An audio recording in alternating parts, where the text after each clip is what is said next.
ಕನಿಷ್ಠ ವೇತನವನ್ನ ಜಾರಿ ಮಾಡಲೇಬೇಕು ಅಂತೇಳಿ ಅಂಗನವಾಡಿ ಕಾರ್ಯಕರ್ತರು ಅಹೋರಾತ್ರಿ ಧರಣಿಯನ್ನ ನಡೆಸ್ತಾ ಇರುವಂತದ್ದು. ಸದ್ಯ ಫ್ರೀಡಂ ಪಾರ್ಕ್ ಬಳಿ ಇದ್ದೇವೆ. ಇಲ್ಲಿ ನಿಜಕ್ಕೂ ಕೂಡ ಒಂದು ಕನಿಷ್ಠಕ್ಕೂ ಕೂಡ ಸರ್ಕಾರದ ವತಿಯಿಂದ ಒಬ್ಬರು ಕೂಡ ಇಲ್ಲಿಗೆ ಬರಲಿಲ್ಲ, ವಿಪಕ್ಷ ನಾಯಕರು ಕೂಡ ಯಾರೊಬ್ಬರು ಕೂಡ ಬರಲಿಲ್ಲ. ಕುರಿಯುವ ಚಳಿಯಲ್ಲಿ ಮಕ್ಕಳನ್ನ ಹಾಕೊಂಡು ಮಹಿಳೆಯರು ಇಲ್ಲಿ ಬೀದಿಯಲ್ಲಿ ಮಲಗಿರುವಂತಹ ಪರಿಸ್ಥಿತಿ ಬಂದಿದೆ. ಇಲ್ಲಿ ನೋಡಬಹುದು, ಇಲ್ಲಿ ಫ್ರೀಡಂ ಪಾರ್ಕ್ ಅಲ್ಲಿ ನೂರಾರು ಮಂದಿ ಅಂಗನವಾಡಿಯ ಕಾರ್ಯಕರ್ತರು ಎಲ್ಲರೂ ಕೂಡ ಇಲ್ಲಿ ಬಂದಿರುವಂತದ್ದು.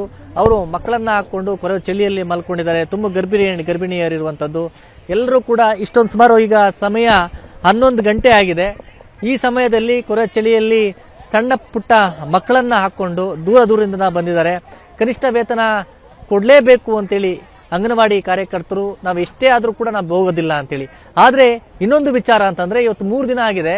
ಈಗ ಏಕಾಏಕಿ ಪೊಲೀಸರೆಲ್ಲ ಬಂದು ಇಲ್ಲಿಂದ ನೀವು ಜಾಗ ಖಾಲಿ ಮಾಡಬೇಕು, ಇಲ್ಲಿ ಹಾಕಿರುವಂತಹ ಶಾಮಿಯನ್ನೆಲ್ಲ ಕೂಡ ತೆಗಿಬೇಕು ಅಂತೇಳಿ ಅವ್ರಿಗೆ ಪ್ರೆಷರ್ ಮಾಡ್ತಾ ಇದ್ದಾರೆ, ಒತ್ತಾಯವನ್ನ ಹಾಕ್ತಾ ಇದ್ದಾರೆ. ಆದ್ರೆ ಅಂಗನವಾಡಿ ಕಾರ್ಯಕರ್ತೆಯರು ನಾವು ಯಾವುದೇ ಕಾರಣಕ್ಕೂ ಕೂಡ ನಮ್ಮ ಬೇಡಿಕೆ ಈಡೇರುವವರೆಗೂ ಕೂಡ ನಾವು ಜಾಗ ಬಿಟ್ಟು ಕದಲಲ್ಲ, ಅದ್ಯಾವ ಕೇಸ್ ಹಾಕೊಂತಿರೋ ಹಾಕೊಳ್ಳಿ ಅಂತೇಳಿ ಅವ್ರಿಗೆ ಹೇಳ್ತಾ ಇರುವಂತದ್ದು. ಆದ್ರೆ ನಿಜಕ್ಕೂ ಕೂಡ ಸರ್ಕಾರಕ್ಕೆ ಕಣ್ಣು ಕಾಣಲ್ವಾ ಅನ್ನೋದು ಪ್ರಶ್ನೆ ಕಾಡುತ್ತೆ. ಯಾಕಂದ್ರೆ ರಾತ್ರಿ ಮಹಿಳೆಯರೆಲ್ಲರೂ ಕೂಡ ಬಂದು ಅಹೋರಾತ್ರಿ ಈ ತರ ಎಲ್ಲ ಕೂಡ ದೂರದಿಂದ ಇಡೀ ರಾಜ್ಯದಂತ ಎಲ್ಲರೂ ಬಂದು ಇಲ್ಲಿ ಮಲ್ಕೊಂಡಿದ್ದಾರೆ. ಕೊರೆಯೋ ಚಳಿಯಲ್ಲಿ ಮಕ್ಕಳನ್ನ ಹಾಕೊಂಡು ಎಲ್ಲರೂ ಕೂಡ ಕುಟುಂಬಗಳನ್ನ ಬಿಟ್ಟು ಇಲ್ಲಿ ಬಂದಿದ್ದಾರೆ. ಅವರ ಬೇಡಿಕೆ ಅಟ್ಲೀಸ್ಟ್ ಕನಿಷ್ಠಕ್ಕೆ ಒಂದು ವಿಚಾರಕ್ಕೂ ಕೂಡ ಬಂದು ಕನ್ಸರ್ನ್ ಮಾಡಿ ಏನು ಅಂತ ಕೂಡ ಅವರನ್ನ ಮಾತನಾಡಿಸುವಂತಹ ಪ್ರಯತ್ನವನ್ನ ಮಾಡಲಿಲ್ಲ ಅನ್ನೋದೇ ಬೇಸರ. ಆದ್ರೆ ಇನ್ನೊಂದು ವಿಚಾರ ಅಂತಂದ್ರೆ ಮುಖ್ಯಮಂತ್ರಿಗಳನ್ನ ಕಾಯಿಸಿ 2 ನಿಮಿಷಕ್ಕೂ ಕೂಡ ಅವರ ಭೇಟಿಗೆ ಅವಕಾಶ ಸರಿಯಾಗಿ ಸಿಗ್ಲಿಲ್ಲ. ನಮ್ಮ ಬೇಡಿಕೆ ಏನಿತ್ತು ಅದು ನಿರಾಸೆ ಮೂಡಿಸಿ ನಮ್ಮನ್ನು ವಾಪಸ್ ಕಳಿಸಿದ್ದಾರೆ ಅಂತ ಹೇಳಿದರೆ ಅವರನ್ನ ಮಾತಾಡಿಸ್ತೀನಿ. ಮೇಡಮ್, ಪ್ರಮುಖವಾಗಿ ಕಳೆದ 3 ದಿನ ಆಗಿದೆ ನೀವು ಅಂಗನವಾಡಿ ಕಾರ್ಯಕರ್ತರು ಎಲ್ಲರೂ ಬಂದು ಇಲ್ಲಿ ಪ್ರತಿಭಟನೆ ಮಾಡೋಕ್ಕೆ. ಏನ್ ಮೇಡಮ್, ನಿಮ್ಮ ಬೇಡಿಕೆಗೆ ಏನಾದರೂ ಸ್ಪಂದನೆ ಸಿಕ್ತಾ? ಬೇಡಿಕೆಗೆ ಸ್ಪಂದನೆ ಸಿಕ್ಕಿದ್ರೆ ನಾವು ಈ ಕೊರಿಯೋ ಚಳಿನಲ್ಲಿ ಇಲ್ಲಿ ಮಲಗ್ತಾ ಇರಲಿಲ್ಲ ಸರ್. ನಮಗೆ ಒಂದು ವಿಚಾರ ಏನಪ್ಪಾ ಅಂತಂದ್ರೆ ನಾವು ಕೇಳ್ತಿರ್ತಕ್ಕಂಥದ್ದು ಕನಿಷ್ಠ ಕೂಲಿ ಕೊಡಕ್ಕಾಗ್ಲಿಲ್ಲ ಅಂತ ಅಂದಾಗ ಸರ್ಕಾರ ಇನ್ನು ಹೆಣ್ಮಕ್ಳನ್ನ ಯಾವ ರೀತಿ ನಡ್ಸ್ಕೊತದೆ ಅನ್ನೋದು ನಮ್ದು ಬೇಸರದ ಸಂಗತಿ ಹೆಂಗೆ ಅಂತಂದೇಳಿ. ಯಾಕಪ್ಪ ಅಂತಂದ್ರೆ ಈಗ 3ನೇ ದಿನ 2 ದಿನ ಕಂಟಿನ್ಯೂ ಆಗಿ 3ನೇ ದಿನಕ್ಕೆ ಕಾಲಿಟ್ಟಿದೀವಿ. ಸಾವಿರಾರು ಸಂಖ್ಯೆನಲ್ಲಿ ಇಲ್ಲಿ ಹೆಣ್ಮಕ್ಳು ಸೇರಿದೀವಿ. ಆ ಹೆಣ್ಮಕ್ಳು ಸೇರಿದಂತ ಜಾಗದಲ್ಲಿ ನಾವು ಯಾವ ರೀತಿ ಇರಬೇಕು, ಸ್ವಚ್ಛತೆ ಬೇಕಾ, ಇಲ್ಲಿ ಏನಾದ್ರು ಬೇಕಾ, ವ್ಯವಸ್ಥೆ ಏನು ಅಂತಂದೇಳಿ ಕೇಳಿದೆ. ಈಗ ಇವತ್ತು ಏಕಾಏಕಿ ಎಲ್ಲ ಬಂದು ಪೊಲೀಸರೆಲ್ಲ ಬಂದು ನಿಮ್ದು ಅವಧಿ ಮುಗ್ದೋತು, ನೀವು ಟೆಂಟ್ ಎಲ್ಲ ಕೀಳ್ಬೇಕು, ನೀವೆಲ್ಲ ಮನೆಗೆ ಹೋಗ್ರಿ, ಇಲ್ಲ ಅಂತಂದ್ರೆ ನಿಮ್ಮ FIR ಆಗ್ತದೆ ನಿಮ್ಮ ಸಂಘಟನೆ ಮೇಲೆ, ನಿಮ್ಮ ಮೇಲೆಲ್ಲ ಸಂಘಟನೆ ಮೇಲೆ, ಇದ್ರ ಮೇಲೆಲ್ಲ ಮಹಿಳೆಯರ ಮೇಲೆಲ್ಲ FIR ಆಗ್ತೀವಿ. ನೀವು ಎಷ್ಟೊತ್ತಿದ್ರು 1 ದಿನ 2 ದಿನ ಅಷ್ಟೇ ನಾವು ಪರ್ಮಿಷನ್ ಕೊಡೋದು, ಹಾಗಾಗಿ ನೀವು ಹೋಗ್ಬಿಡ್ಬೇಕು ಅಂತ ಹೇಳ್ತಾರೆ. ಬಟ್ ನಾವು ಹೋಗಕ್ ಬಂದಿಲ್ಲ, ನಾವು ಕನಿಷ್ಠ ವೇತನ ತಗೊಂಡೇ ಹೋಗ್ಬೇಕು ಅಂತಂದೇಳಿ ತೀರ್ಮಾನ ಮಾಡಿ ಮೊದಲೇ ನಾವು ಪೊಲೀಸ್ ಇಲಾಖೆ ಕೊಟ್ಟಿದೀವಿ. ಏನಂತ ಕೊಟ್ಟಿವಪ್ಪ ಅಂದ್ರೆ ನಮ್ಮ ಕನಿಷ್ಠ ವೇತನ ಪಡಿಲಿಕ್ಕೆ ಅನಿರ್ದಿಷ್ಟಾವಧಿ ಮುಷ್ಕರ ನಾವು ಹಮ್ಮಿಕೊಂಡಿದೀವಿ ಅಂತಂದೇಳಿ ಪೊಲೀಸ್ ಇಲಾಖೆಗೂ ಕೊಟ್ಟಿದೀವಿ, ಕಮಿಷನರ್ ಆಫೀಸಿಗೂ ಕೂಡ ಕೊಟ್ಟಿದೀವಿ. ಬಟ್ ಆದ್ರೆ ನಮಗಿಲ್ಲಿ ಜಾಗ ಕೊಡಕ್ಕೆ ವ್ಯವಸ್ಥೆ ಇಲ್ಲ. ಎಲ್ಲರೂ ಬೇರೆ ಬೇರೆ ಸಂಘಟನೆರೆಲ್ಲ ಬಂದು ಇಲ್ಲಿ ಇದನ್ನ ಮಾಡ್ತಿರ್ತಾರೆ, ಅವರಿಗೆಲ್ಲ ಅವಕಾಶ ಕೊಡಬೇಕು ಸ್ಟ್ರೈಕಿಗೆ, ಹಾಗಾಗಿ ನೀವು ಕ್ಲೋಸ್ ಮಾಡ್ಕೊಳ್ಳಿ ಅಂತ ಹೇಳ್ತಿದ್ದಾರೆ. ಮತ್ತೆ ಸರ್ಕಾರದಿಂದ ಒತ್ತಡ ಬಂದು ಇದನ್ನ ನಮ್ಮ ಪ್ರತಿಭಟನೆ ಹತ್ತಿಕ್ಕಬೇಕು ಅನ್ನೋ ಉದ್ದೇಶದಿಂದ ಈ ತರ ಮಾಡಿದ್ರೆ ದಯವಿಟ್ಟು ನಮಗೆ ನ್ಯಾಯ ಕೊಡ್ಸಕ್ಕೆ ಯಾವ್ದು ಪ್ರತಿಪಕ್ಷದ ನಾಯಕರು ಇಲ್ಲ, ಇಲ್ಲಿ ವಿರೋಧ ಪಕ್ಷದ ನಾಯಕರು ಕೂಡ ಇಲ್ಲಿ ಯಾರು ಬಂದಿಲ್ಲ. ಆಡಳಿತ ಪಕ್ಷದ ನಾಯಕರು ಕೂಡ ಈ ತರ ನಮ್ಮ ಮೇಲೆ ಹತ್ತಿಕ್ಕುವಂತ ಒಂದು ಪ್ರಯತ್ನ ಮಾಡಿದಾಗ ನಾವು ಹೆಣ್ಮಕ್ಳು ಇಷ್ಟೊಂದು ಜನ ಸಾವಿರಾರು ಸಂಖ್ಯೆನಲ್ಲಿ ಈ ತರ ಬೀದಿಗೆ ಬಂದಾಗ ನಾವು ನ್ಯಾಯ ಕೇಳ್ತಿದ್ವಿ.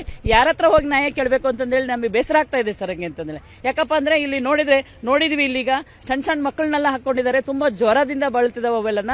ಆ ಮಕ್ಕಳನ್ನೆಲ್ಲ ನಾವು ಇಟ್ಕೊಂಡ್ರು ಕೂಡ ಆದ್ರೂ ಏನು ಆಗದೆ ಇದ್ರು ನಾವು ಮನೆಗೆ ವಾಪಸ್ ಹೋಗೋದು ಕಷ್ಟ ಆಗುತ್ತೆ. ನಾವ್ ಏನಾದ್ರು ಒಂದು ಹೊತ್ಕೊಂಡು ಹೋಗೋಣ ಅನ್ನೋ ಒಂದು ಆಶಾಭಾವನೆದಿಂದ ಬಂದಿದೀವಿ.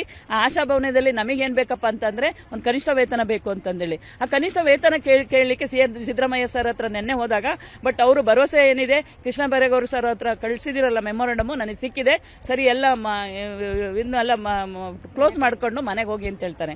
ಬಟ್ ಇದು ಸ್ಪಂದನೆ ಅಂತ ನಮಗೆ ಬೇಜಾರಾಗುತ್ತೆ. ಸರಿ, ಅವ್ರು ಭರವಸೆ ಕೊಟ್ಟು ನಾವು ಮಾಡ್ತೀವಿ ಈ ಸಲನ ಅಂತಂದೇಳಿ ಮಾಡಿ ನಮಗೆ ಒಂದು ಭರವಸೆ ಕೂತಲ್ಲಿ ಒಂದು ವ್ಯವಸ್ಥೆ ಮಾಡಿಕೊಟ್ಟಿದ್ರೆ ಒಂದು ಲಿಖಿತವಾಗಿ ನಾವು ಕೇಳ್ತಿರೋದು, ನೀವು ಈಗಲೇ ಮಾಡಿ ಅಂತಂದೇಳಿ ಹೇಳಲ್ಲ, ನೀವು ಬಡ್ಜೆಟ್ ಅಲ್ಲೇ ಮಾಡಿ ಸ್ವಾಮಿ. ನಮಗೆ ಒಂದು ಕನಿಷ್ಠ ವೇತನ, ನಮಗೆ ಕೂಲಿಗೋಸ್ಕರ ನಾವು ಬದುಕಲಿಕ್ಕೆ ಸಮಾಜದಲ್ಲಿ ಏನು ಈ ಬೆಲೆರಿಕೆ ಬಿಸಿನಲ್ಲಿ ಬದುಕಲಿಕ್ಕೆ ಮಹಿಳೆಯರು ಒಂದು ನ್ಯಾಯವಾದ ರೀತಿಯಲ್ಲಿ ಕನಿಷ್ಠ ವೇತನ ಕೊಡಿ ಅಂತ ಕೇಳ್ತಿದ್ವಿ. ಬಟ್ ಆದ್ರೂ ಕೂಡ ಇಷ್ಟೆಲ್ಲ ಪ್ರೆಸರ್ ಹಾಕಿ ನಾವು ಎಲ್ಲ ಮಾಧ್ಯಮದ ಮೂಲಕ ನಾವು ನಾವು ಸರ್ಕಾರದ ಗಮನ ಕೊಡ್ತಾ ಇದ್ರು ಕೂಡ ಸರ್ಕಾರ ನಮ್ಮ ಮೇಲೆ ಯಾಕೆ ಈ ಧೋರಣೆ ತೋರ್ತಾ ಇದೆ? ಹೆಣ್ಮಕ್ಳು ಬೇಡವಾ ಸರ್ ನಿಮಗೆ? ಮುಂದೆ ನಮ್ಮ ಹೆಣ್ಮಕ್ಳು ಓಟು ನಿಮಗೆ ಬೇಡವಾ? ಓಟ್ ಹಾಕ್ಸ್ಕೋಬೇಕಾರೆ ಎಲ್ಲ ಮನೆ ಬಾಗ್ಲಿ ಬರ್ತೀರಾ, ಎಲ್ಲ ಕರೆದು ನಮಗೆ ಓಟ್ ಹಾಕ್ರಮ ಅಂತ ಕೈ ಮುಗಿದು ಕೇಳ್ಕೊಳ್ತಿದ್ರ. ನಾವು ಈ ಕಾಲಿ ಬಿದ್ದು ಕೇಳುವಂತ ಪರಿಸ್ಥಿತಿ ಬಂದಿದ್ದೇವೆ. ಆದ್ರೂ ಕೂಡ ನಿಮಗೆ ಮನಸ್ಸು ಕರಗ್ತಾ ಇಲ್ಲ. ಹೆಣ್ಮಕ್ಳ ಬಗ್ಗೆ ಅಷ್ಟೊಂದೆಲ್ಲ ಭಾಷಣ ಮಾಡ್ತೀರಾ, ಎಲ್ಲ ದೊಡ್ಡ ಎಲ್ಲ ಟೆಂಟಲ್ಲಿ ಮತ್ತೆ ಎಲ್ಲ ಹೋದ ಕಡೆ ಸಭೆ ಸಮಾರಂಭದಲ್ಲೆಲ್ಲ ಬಿಲ್ಡಪ್ ಕೊಡ್ತಾ ಇದಾರಲ್ಲ. ಈ ಒಂದು ವ್ಯವಸ್ಥೆನಲ್ಲಿ ಸರಿ ಮಾಡಬೇಕು ಅಂತ ನಿಮಗೇನು ಅನಿಸ್ತಾ ಇಲ್ಲ ಸರ್? ಇಲ್ಲಿ ಹೆಚ್ಚಿನ ಸಂಖ್ಯೆಯಲ್ಲಿ ಮಹಿಳೆಯರೇ ಇರೋದ್ರಿಂದ ಸರ್ಕಾರದಿಂದ ಯಾವುದೇ ಸವಲತ್ತು ಬರಲಿಲ್ಲ. ಊಟ ತಿಂಡಿ ಇರ್ಬೋದು ಹಂಗೆ ಅಂತಂದೇಳಿ ಇಲ್ಲಿ ಹತ್ರದಲ್ಲಿ ಯಾವ ಹೋಟ್ಲು ಕೂಡ ಇಲ್ಲ.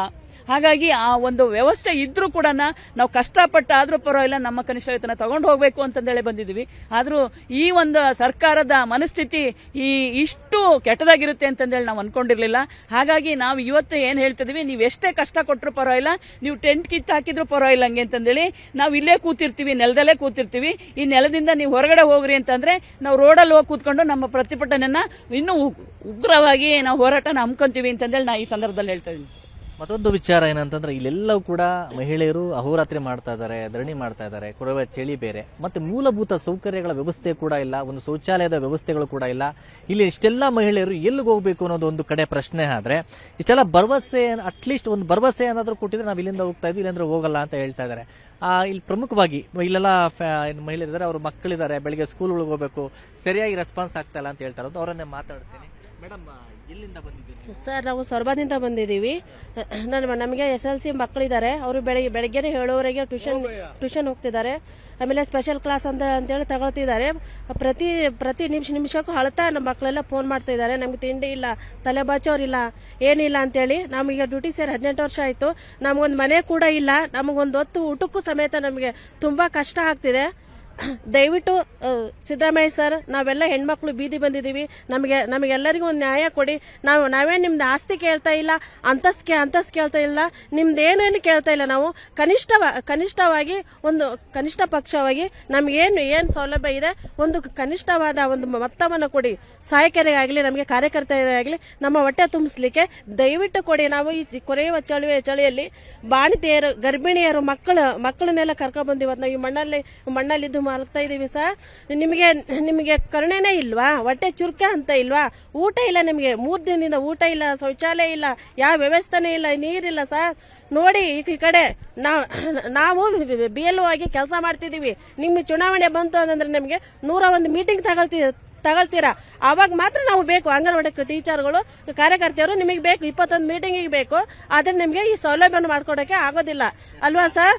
ಒಂದು ಭರವಸೆ ಕೂಡ ಸಿಕ್ಕಿಲ್ಲ. ಇಷ್ಟೆಲ್ಲ ಒಂದು ಪ್ರತಿಭಟನೆ ಮಾಡಿದ್ರು, ಆದ್ರೆ ನಮ್ಮ ಇಲ್ಲಿಂದ ಕಳಿಸೋ ಪ್ರಯತ್ನವನ್ನ ಮಾಡ್ತಾ ಇದ್ದೀರಿ ಅಂತ ಹೇಳ್ತಾರೆ. ಒಂದು ಆರೋಪ ಮಾಡ್ತಾರೆ.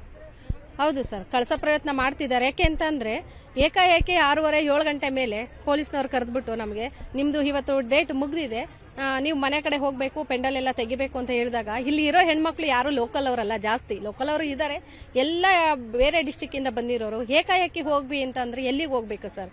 ಅವ್ರಿಗೆ ಇವಾಗ ಏನಾಗಿದೆ ಅಂದ್ರೆ ಇಷ್ಟು ದಿವಸ ಪೊಲೀಸ್ನವ್ರು ನಮಗೆ ತುಂಬಾ ಪ್ರೊಟೆಕ್ಷನ್ ಕೊಟ್ಟಿದ್ದಾರೆ ಅಂತ ನಾವು ಹೇಳ್ತಾ ಇದ್ವಿ. ಇವತ್ತು ನೋಡಿ ನಮ್ಗೆ ಅವ್ರ ಮೇಲೂ ಬೇಸರ ಆಯ್ತು. ಸರ್ಕಾರದ ಜೊತೆನೆ ಸೇರ್ಕೊಂಡ್ಬಿಟ್ರ ಇವ್ರು. ಹೆಣ್ಮಕ್ಳಿಗೆ ಇವ್ರಿಗೂ ನ್ಯಾಯ ಕೊಡ್ಸೋದಿಲ್ವಾ?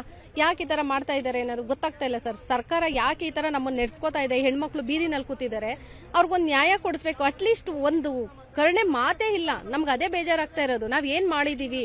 ಸರ್ಕಾರಕ್ಕೆ ಅಷ್ಟೊಂದು ಕೆಲಸ ಮಾಡ್ಕೊಟ್ಟಿದೀವಿ, ಚುನಾವಣೆ ಕೆಲಸ ಮಾಡಿದೀವಿ, ಎಲ್ಲ ಅವ್ರು ಏನ್ ಸರ್ವೆ ಹೇಳಿದ್ರು ಕೂಡ ಮಾಡ್ಕೊಟ್ಟಿದೀವಿ. ಯಾಕೆ ನಮ್ಮ ಬಗ್ಗೆ ಗಮನ ಹರಿಸ್ತಾ ಇಲ್ಲ ಅಂತ ಗೊತ್ತಾಗ್ತಾ ಇಲ್ಲ ಸರ್. ಇದಿಷ್ಟು ಎಲ್ಲ ಮಹಿಳೆಯರ ಅಂದ್ರೆ ಅಂಗನವಾಡಿ ಕಾರ್ಯಕರ್ತರ ಮಾತಾಗಿರುವಂತದ್ದು. ಪ್ರಮುಖವಾಗಿ ಇಷ್ಟು ನಾವು ನಮ್ಮ ಸೈಲೆಂಟ್ ಆಗಿ ನಾವು ಪ್ರೊಟೆಸ್ಟ್ ಮಾಡ್ತಾ ಇದ್ದೀವಿ, ಆದ್ರೆ ಒಂದು ಸಣ್ಣ ಭರವಸೆ ಕೂಡ ಸಿಕ್ಕಿಲ್ಲ. ಆದ್ರೆ ನಮ್ಮನ್ನ ಪ್ರತಿಭಟನೆ ಧರಣಿಯನ್ನ ಹತ್ತಿಕ್ಕುವಂತ ಕೆಲಸವನ್ನ ಮಾಡಲಾಗ್ತಾ ಇದೆ. ಸಣ್ಣ ಮಕ್ಕಳನ್ನ ಹಾಕೊಂಡು ಗರ್ಭಿಣಿಯರು ಎಲ್ಲರೂ ಕೂಡ ಬಂದು ಪ್ರೊಟೆಸ್ಟ್ ಅನ್ನ ಮಾಡ್ತಾ ಇದ್ದೀವಿ. ಒಂದು ಕನಿಕರ, ಒಂದು ಮಾನವೀಯತೆ ದೃಷ್ಟಿಯಿಂದಲೂ ಕೂಡ ನೋಡ್ತಾ ಇಲ್ಲ ಸರ್ಕಾರ. ಜೊತೆಗೆ ಆಡಳಿತ ಪಕ್ಷ ಇರಲಿ, ಪ್ರತಿಪಕ್ಷದವರು ಕೂಡ ಯಾರೊಬ್ಬರು ಕೂಡ ಬಂದು ನಿಮ್ಮ ಕಷ್ಟ ಏನು ಅಂತ ಕೂಡ ಕೇಳಿಲ್ಲ ಅಂತೇಳಿ ಬೇಸರವನ್ನ ವ್ಯಕ್ತಪಡಿಸ್ತಾ ಇದ್ದಾರೆ. ಕ್ಯಾಮರಾ ಪರ್ಸನ್ ಶ್ರೀನಿವಾಸ್ ಜೊತೆ ಗಂಗಾಧರ್ ಭಕ್ತ, ನ್ಯೂಸ್ 18 ಬೆಂಗಳೂರು.